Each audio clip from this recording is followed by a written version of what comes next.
A few months ago, I made a video explaining why, while I still love it and think it's a great game, Metroid Prime Echoes is, in my opinion, the weakest entry in the Metroid Prime Trilogy.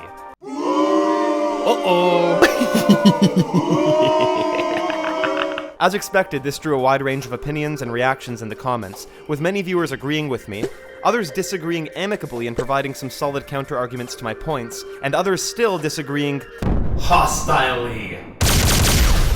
Which in hindsight is totally fair. I come down pretty hard on Echoes, but I want to make it clear that I don't think there's a single bad game in this trilogy.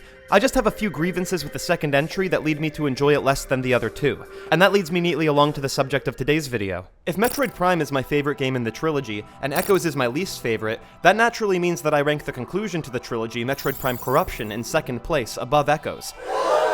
How could this be?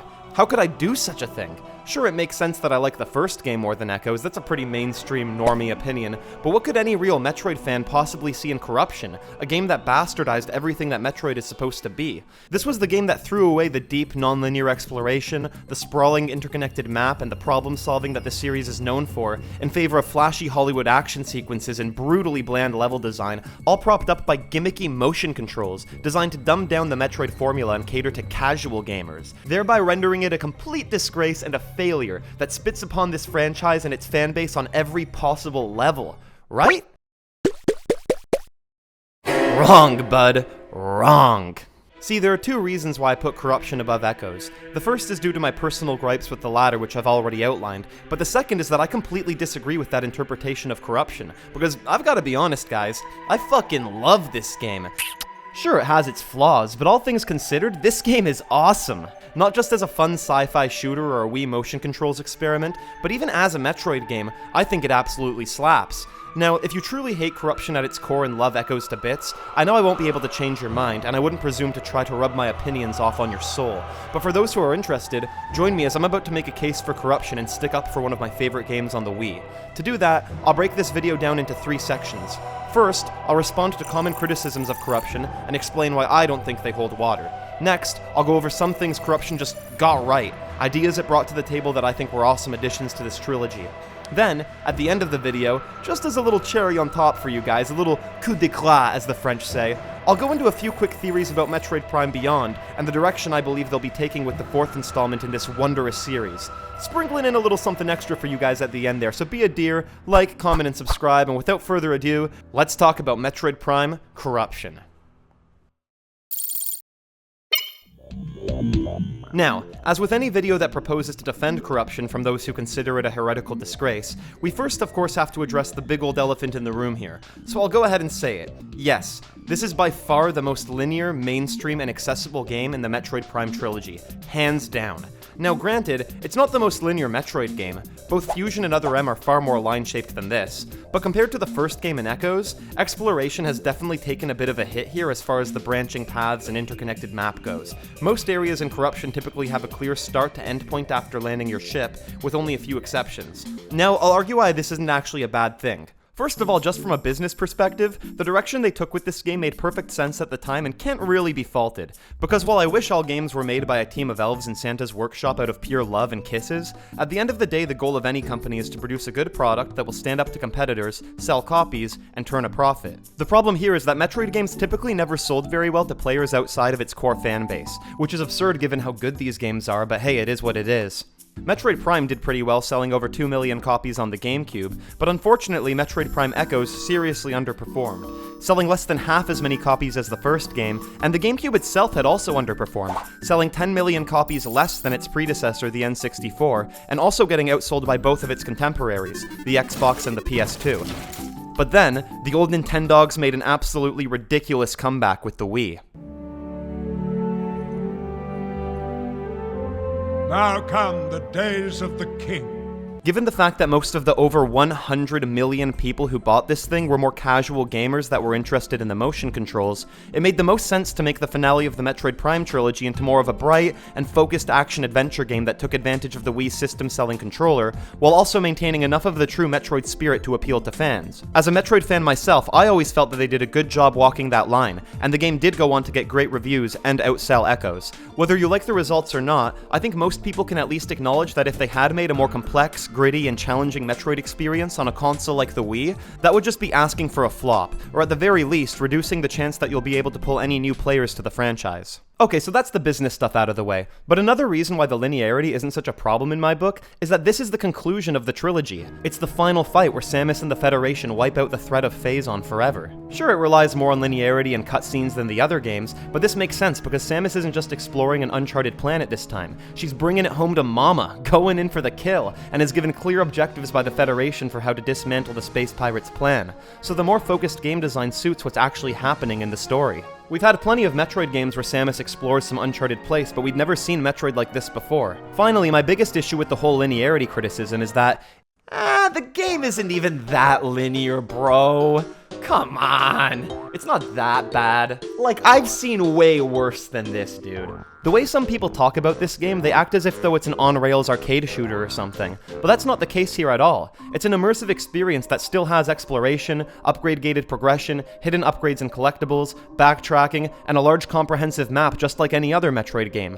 The formula is still intact here, it's just realized in a bit of a more simplified way to give the action more momentum while also being more accessible to the core Wii audience. I've seen some people say that they can't stand the constant hand-holding and objective markers, and normally I would be the first person to agree with that sentiment. I made a whole video about how this kind of shit can ruin games. But the interruptions and cutscenes and corruption aren't that bad because they're pretty spread out. Sure, you get a new objective every now and then, but for the most part, you're just playing this game, gathering information on your own. It's also worth remembering that both of the other Prime games give you objective markers showing where the next upgrade is. At the end of the day, it really comes down to what you value most in a Metroid game. There's a great video by Neryl where he suggests that exploration, upgrades, and atmosphere are the three component parts of the Metroid formula. I absolutely agree with that, so I'll link it in the description.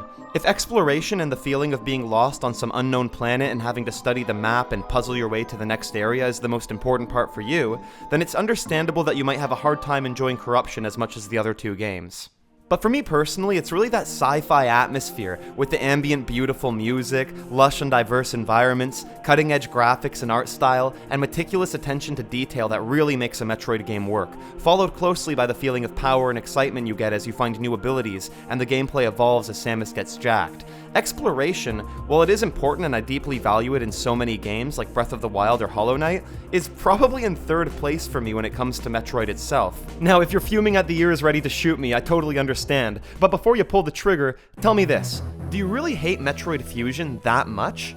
Would you say that this isn't an authentic Metroid game? Okay, I'm sure some of you would, but if so, that's a whole other can of worms right there, because I still consider this to be a great entry in the Metroid franchise. Sure, it's linear as all hell, but I was so drawn into that game from the moment I first played it because it has this incredible atmosphere and great upgrades and progression throughout, so I was willing to accept the missing exploration and appreciate it for what it was. Corruption is another one of those games that gets so many things right that I'm willing to forgive its weak exploration. Come to think of it, if we're gonna say there's a game in this series that sucks because it deviates from the formula, constantly interrupts the player, has boring drawn-out cutscenes, breaks exploration, and doesn't even feel like a real adventure, Other M is the game I would point to, not Corruption.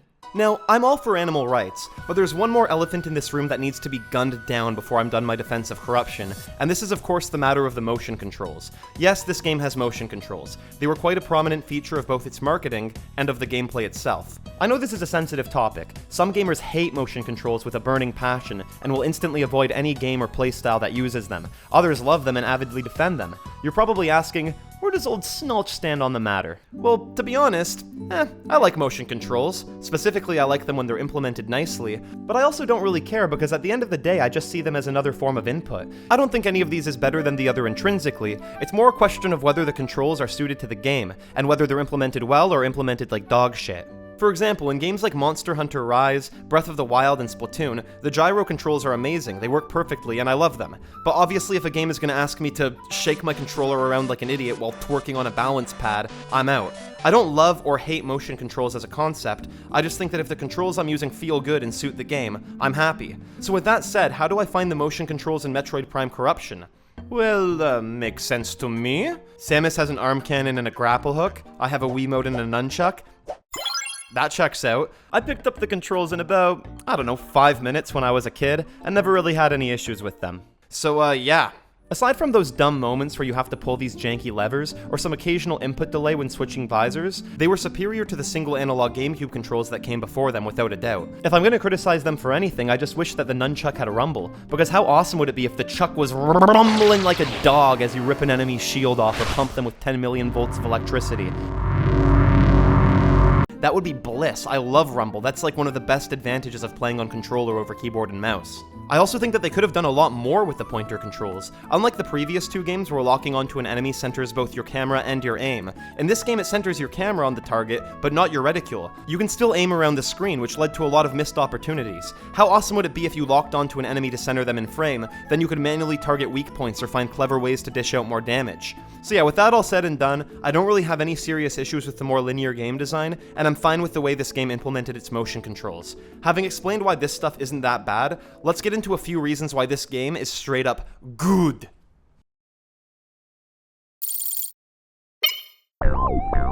Okay, first things first, let's not beat around the bush, we'll start with a quick one here, the gameplay. Metroid Prime Corruption has the tightest gameplay in the trilogy. The gunplay specifically. Somehow Retro found a way to make it even more fun and satisfying to shoot aliens than the previous games, which is great because you'll be doing a whole lot of it. Even without considering the motion controls, like if they were to remaster this game on the Switch, I think it just has super polished gameplay across the board. Whether it's popping into hyper mode to just decimate an enemy, to ripping their weak points off with the grapple hook, to freezing them with ice missiles, to the few sweet moments where you can target things around the screen, to the improved and more forgiving screw attack, to the well-designed enemies and bosses in general, this game just feels so good to play from top to bottom. A lot of this satisfaction of playing has to do with its upgrades and progression. This is one of the three pillars of Metroid, and I think Corruption handles it really well. It brings the heat with some of my favorite upgrades in the series and rolls them out steadily throughout the experience. I hate to make a direct comparison here, but one of my major complaints about Echoes was how the weapon and upgrade progression was handled. It introduces its two new beam weapons right at the start of the game, then from there, the next 80% of the game has very few interesting upgrades as you just recollect all the ones from the first game. A Metroid game should steadily tickle and surprise the player with new upgrades and abilities that they've never seen before, to keep them invested and wondering what they're gonna find next. Now you go over to Corruption, you're fighting Rundas on Brio, this icy jackass, and when you kill him you get the ice missiles, which didn't appear in either of the previous two games. Sure, they're similar to the ice beam from Prime 1, but they're still a new thing that feels fundamentally different to use, and it's so rewarding to get these things because you can really put them to good use. Just so many gnarly upgrades in this game. You get a new rendition of the plasma beam halfway through the game that allows you to just melt down robots like they're candy and solder control panels. You get grapple voltage, which allows you to siphon energy from things through your grapple hook by pulling the control stick back, or overload them with energy by thrusting it forward. A new visor that allows you to target the weak points of enemies, sort of like that scary part in Resident Evil 4. You can call in your gunship to move stuff around and even bombard enemies in any large room. Okay, unless communication is disrupted by jamming tech. What the fuck is jamming?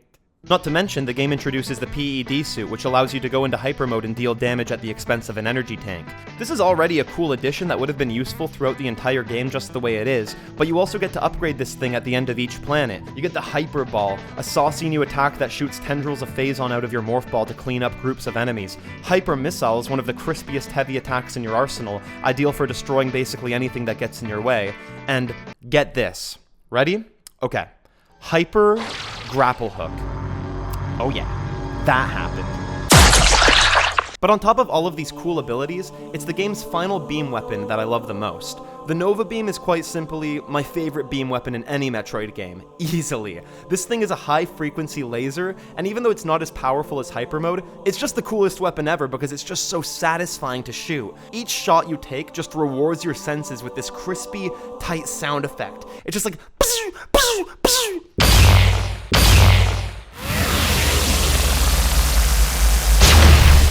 and then you pepper somebody up. Woo-hoo-hoo! The beam weapons in this game are unreal, and I also really like how they stack, just like Super Metroid. Toggling between weapons to open doors in the older games was fine, but I prefer when each beam carries with it the juices and fluids of what came before. Now, I know there are some counter-arguments to what I'm saying here, like how the ice missiles and the plasma beam are really similar to the first game, or how you can find hidden abilities like Sonic Boom and Echoes, which add to the game's upgrade roster, but for me, I just find that the upgrades in Corruption are more evenly spaced in the game design and are, generally speaking, more fun to use. I do wish they had hidden some optional super weapons throughout the world like in the previous games, maybe squeezed at least one more beam weapon in there, and I consider it a bit of a wasted opportunity that they didn't hide some cool abilities on the GFS Valhalla as well, but all things considered, considered, I'm always hooked playing this game from start to finish, and that's largely because it's constantly rewarding you with cool new weapons and equipment as you go along. Now, the other thing I think Corruption absolutely excels at is its atmosphere, more specifically the planets and the worlds that the developers created, and how each one is so distinctive and vibrant and unique and just well-crafted in general. See, the first game and Echoes both allow the player to really get immersed in one planet, and that was of course the right move for both of those games. But with Corruption, they got a little frisky and decided to pack multiple planets into the finale. While that does mean they weren't able to go as deep as they did with that sweet Chozo lore, or that sweet Luminoff lore, it did free them up to experiment with more ideas and dazzle the player with these different environments and ecosystems. But what surprises me most about Corruption is that even though they packed basically 4 planets and a spaceship all into this one game, each one has a surprising amount of depth and detail that rivals the world building from a lot of other games out there. So let's go through all the planets and for each one talk about what makes them good, not just in terms of their atmosphere, but just the whole shebang of each planet. Starting with Norian. This planet was an inhospitable desert which the Galactic Federation terraformed to use as a military base, and the first thing that struck me about it way back when I first played this game was, wait a minute, isn't this just Utapau from Star Wars? Like seriously, you cannot convince me that this planet isn't a hard ripoff of Utapau from Revenge of the Sith. But Utapau is sick, so who gives a shit? The battle on Norian serves as some welcome visual spectacle. It's lush, with greenery and deep canyons stretching as far as the eye can see, with the Federation base nestled into the cliffs, turrets just blasting away as the space pirate fleet attacks in their little skiffs. You see the other bounty hunters doing their thing, foreshadowing both Samus's relationship with each of them and their eventual boss fights. Then out of the blue, fucking Ridley gets unleashed upon the planet and chases you all around through these tunnels before you fall down a pit, shooting him in the face, and then Rundas saves your ass. That's why they call him Rundas, because he's running to save that ass. He's coming for that ass, you know what I mean? I like Norian because it's what I'll call an action planet. The history of the planet and its lore is pretty straightforward, but the whole point of it is that it looks cool and it serves as the perfect opener. I think Norian was an awesome way to introduce players to the game, and I think it's even cooler that while it comes off as just a brief little tutorial, you do actually have to come back here later to find an energy cell, and it's just so peaceful. After the fight, there are no serious enemies anymore, just some Federation troopers tidying the place up, but they're too scared to go into this one room. It's great. After that delicious little appetizer, we come to Brio. This planet is fucking awesome. And it's really one of the reasons why I scratch my head as to why there are so many Metroid fans who don't like this game. Between the ancient and somber, almost tribal music that plays here with the beautiful expanse of the planet in chains, that landscape dotted by the ruins of war golems frozen in time, it's literally one of the coolest planets ever. Just visually, right off the bat as soon as you land, this is retro going hard. As for the lore of this planet, while it is kind of corny and cheesy at times, it's also surprisingly deep and has some interesting philosophical implications. The ancient inhabitants of Brio were tribes of lizard people that became a spacefaring civilization. But unlike the Chozo, who found a balance between their technology and oneness with nature and tradition, the fucking Brionians couldn't agree on how to run their civilization and devolved into a brutal civil war. On one side were the Lords of Science. Okay, I admit, that's corny as hell. Could they have not have picked a better name? Who basically used the planet's abundant fuel gel to power their war machines, like these golems. On the other side were the Primals, followers of ancient traditions whose only goal was to slaughter the science guys and dismantle their technology. The journal entries you read across the planet were written by the last Lord of Science, who reveals that his side lost the war and he's hiding in a wasteland as the last of his kind. The war messed up the entire planet so bad that it ended up being tidally locked, with one side permanently facing the sun as a scorching hellhole and the other completely frozen over in ice, with only its equator still being habitable. It's implied that our lonely science friend was eventually found and killed, but this would be a hollow victory for the Primals, who won the war, but then devolved into barbarism and became savages. The coolest thing about all of this is that the enemies you fight on Brio, the Reptilicus, are the guys! These are the guys, man! Like, what the fuck? This is what's left of the Primals thousands of years after winning the war, just completely deranged lizard people who fight mindlessly, as they've long since forgotten what their species could have been if they hadn't messed it all up. This is the kind of basic enemy has a crazy backstory shit that you would expect from Dark Souls. It's awesome, and it's also a grim warning about the dangers of total war when diplomacy fails. Damn, man. As for the gameplay and aesthetics on Brio, they're all top-notch. It's divided into two areas, one of which is a series of fuel gel rivers and open chasms, and the other is a jungle of giant thorny plants. The thorny jungle is basically just a linear action sequence, but I can't help but feel so immersed on this whole planet every time I play through it, because the attention to detail that the developers put in here is really what the Metroid series is all about. I could honestly go on about Brio, but I don't want this to balloon into like an hour-long video, but seriously, everything about this planet is cool. From the lore and the enemies, to the beautiful environments and vistas, to the central mechanic of using the fuel gel to get things moving, to the fact that you're tracking Rundas through the planet and see signs of things he froze over before you arrived, to the crazy twist where you come back here and take a portal to the frozen part of the planet to get the screw attack. This planet is radical, and I would have been happy if the entire game was based on this thing alone. Now, let's talk about the bosses. On each planet, you always fight one of the missing bounty hunters, and then you fight the boss of the planet Seed, which is usually a heavily corrupted form of something you've seen on the planet.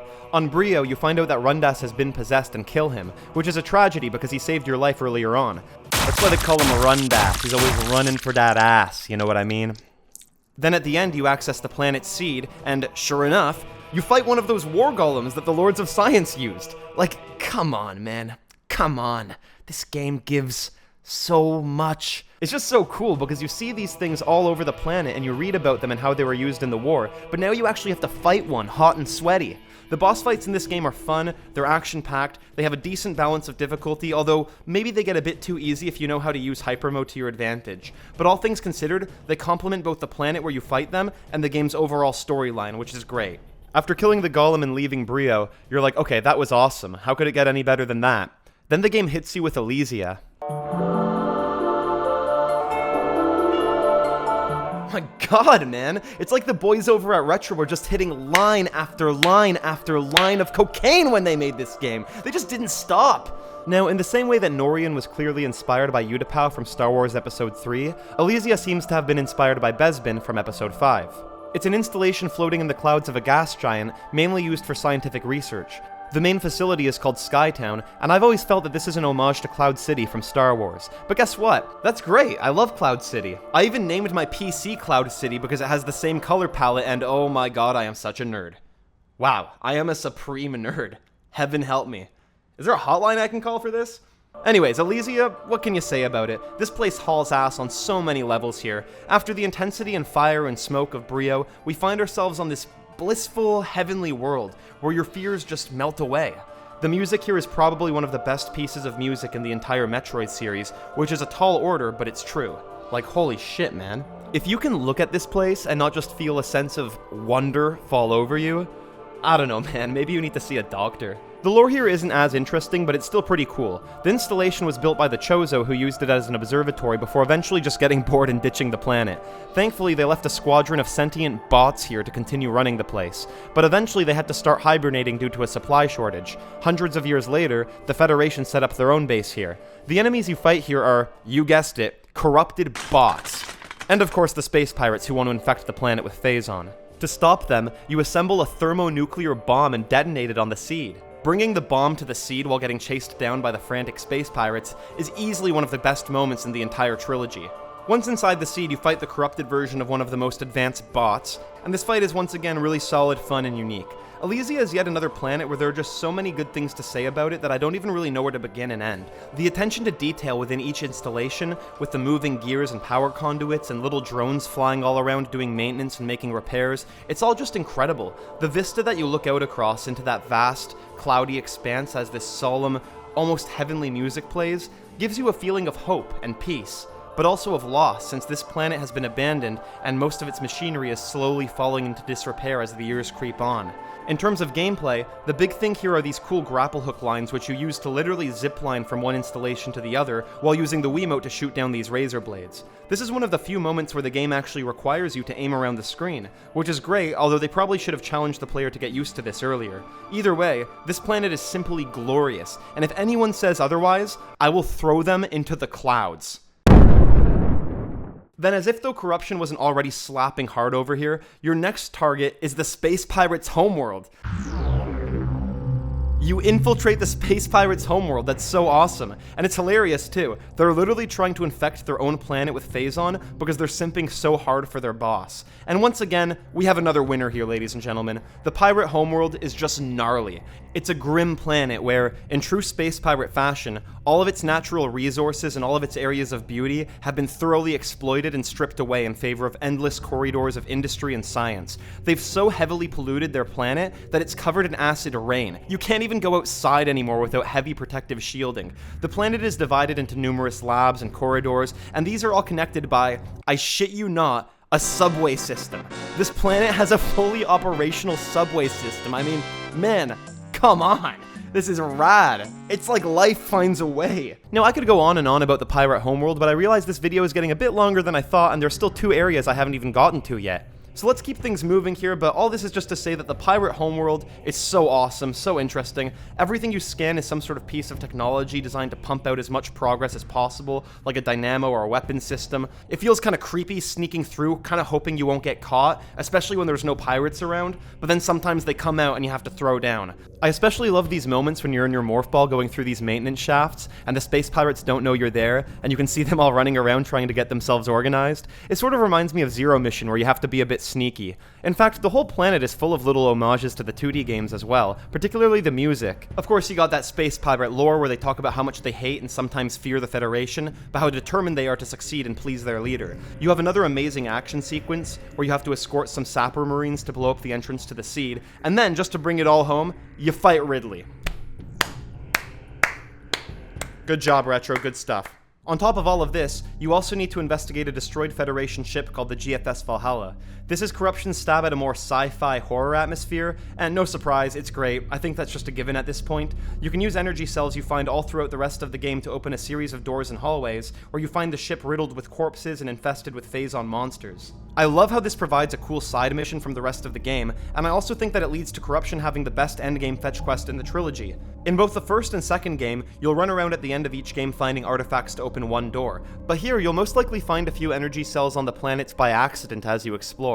Instead of needing all of the energy cells at once to open a door, each cell allows you to dig a little deeper into the Valhalla, where you're rewarded with some upgrades and lore which you can take back into the main game with you. By the time you clear the pirate homeworld, you'll be able to quickly mop up the remaining energy cells, beat the Valhalla, and move into the endgame. It's good stuff. Personally though, just as with the other 2 games, I wish that this whole thing was optional and rewarded the player with a special ability or power-up, instead of being a mandatory stop before beating the game. But aesthetically, this ship is moody, it's cool, and it's pretty fun to explore. And last of all is the final planet, Phase. This sentient planet is the source of all the Phazon that's been causing all the problems in this trilogy, and it needs to be destroyed. This could have just been a cool throwaway planet where you fight a boss, but in keeping with the more Hollywood style of storytelling this game goes with, Retro made Phase intense and claustrophobic. As the Federation fights the pirates in space, Samus goes in alone, and you can really feel the desperation as you get deeper and deeper into the planet, and it gets more and more dangerous. The planet itself is just pumping you with Phazon, so you're stuck in hyper mode and have to constantly be shooting to shed all the poison. If you stop shooting for too long, you'll die. This is cool thematically, but it's also cool in terms of game design because this is the only time in the game where you can use hyper mode constantly without any restrictions. It ends with an awesome final boss fight where you fight Dark Samus and a corrupted Aurora unit, then we get a happy ending as Samus does what she does best, destroying the planet and making her escape at the last second. Mission complete, bitch.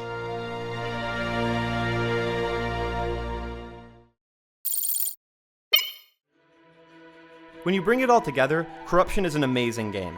It has a solid story that brings the trilogy home, incredible gameplay, some of the best graphics and environments Retro has ever made, quality lore, cool boss fights, tons of variety to keep things interesting, and an absolutely stunning atmosphere. Whenever I go back and play this game, I'm always excited and engaged from start to finish, whereas often at around the halfway mark of Echoes, I start to feel sort of antsy, like I'm losing interest in the game and it starts to feel repetitive and drag on. That's why for me personally, it's an easy choice to put Corruption in second place. I still don't like it as much as the first game, as I really do believe that Metroid Prime is just so perfect, and its ability to draw you into this alien world and immerse you, while also giving you just the right amount of freedom to explore. But I do love Corruption, truly. And it looks like Retro loves Corruption too, judging by the trailer we got for the next game. It starts with Samus landing her gunship and fighting through a scripted action set piece alongside some Marines. This is classic Corruption-style game design. But then, to close out the trailer, we see Samus stepping into a large jungle alone, engulfed in a vast world that opens up before her as the music begins to crawl in. This suggests to me that the game will be pulling ideas from both styles and combining them. Like Corruption, we'll have action sequences, Samus working with the Federation, cutscenes that show us the story beats, and most importantly, the ability to use our gunship to fly to new locations, and perhaps even multiple planets. But unlike Corruption, when we land in a location or a planet, the world before us will open up in true Metroidvania fashion, with numerous branching paths we'll need to explore, being able to mark certain obstructions and obstacles on our map, flying back to areas later when we feel like we have the correct upgrade, etc. This would be a perfect hybrid that would satisfy all Metroid fans in every possible way.